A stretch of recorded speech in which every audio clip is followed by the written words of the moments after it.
The next thing that we must do is the Qurbani itself. Now, this Qurbani is also a very, very rewarding act which is done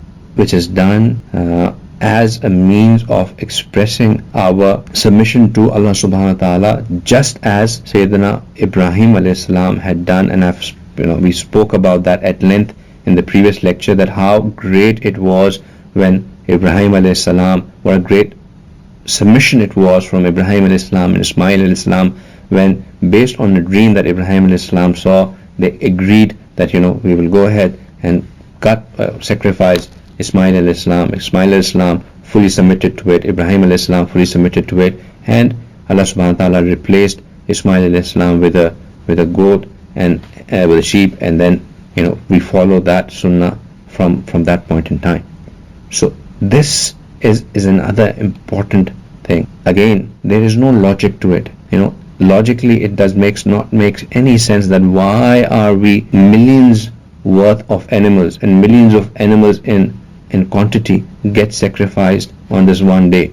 There's no logic to it. The only logic to it is that it is an order of Allah subhanahu wa ta'ala and we are submitting to Allah subhanahu wa ta'ala.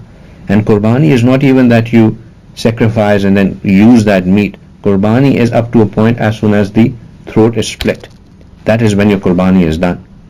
Now what you do with that meat is your prerogative. You eat it yourself, you give it to somebody, you divide it between yourself and somebody, that's your prerogative. To Allah subhanahu wa ta'ala, it's only one thing, and that is why when we do the Qurbani, when we do the Zabihah, what we do is that we put the animal in the direction of Qibla, and before we recite Kul inna salati wa nusuki wa mahyaya wa mamati lillahi rabbil alameen, all the other rulings related to Qurbani, that what kind of animal should it be and how we should have an association and affiliation with that animal, all of that it's in its own self. But it is an extremely important thing that we must do. If we have the means to do it, if we have the istitaat to do it, then we must do Qurbani.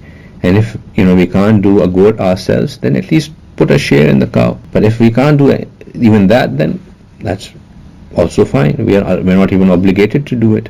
There's nothing to feel bad about. But if we can, then we must. And another thing that I want to highlight is that Rasulullah sallallahu alaihi wasallam did the Qurbani on behalf of the Ummah.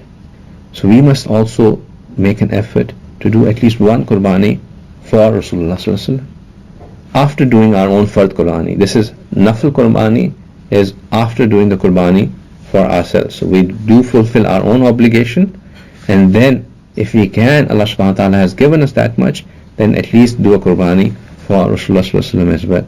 And if that one Qurbani you can combine if your parents are no longer there, you can put their niyat in as well. You can make the niyat of all your teachers, mashayikh, whoever you want to do, you can combine it in that, right? But it is the sunnah of Rasulullah sallallahu alaihi wasallam to do the Qurbani for the ummah, so we should also do the Qurbani for Rasulullah sallallahu alaihi wasallam, inshallah. We get the reward for that as well.